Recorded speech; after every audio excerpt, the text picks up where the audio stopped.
Hey friends, if you encounter the error, try that again. Something happened on our end. Waiting a bit might help. Okay, so it's all different words. So if you encounter this error, then please watch this video. I will guide you through the resolutions. The first solution is to reset the Microsoft Store cache. The command is WS reset, basically short for Windows Store reset.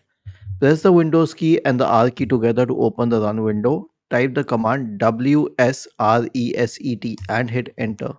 This will reset the Microsoft Store and reopen it. The next one is re-register Microsoft Store. So we have a command for it. It is a PowerShell command. I will share it in the description section of the video. Search for PowerShell and click on Run as Administrator in the right pane and then paste it here and hit enter. This will re-register the Microsoft Store. Was this helpful? If yes, then please subscribe to the channel. If not, then let us know in the comment section of the video on how we could help you further. Thank you for watching this video and have a nice day.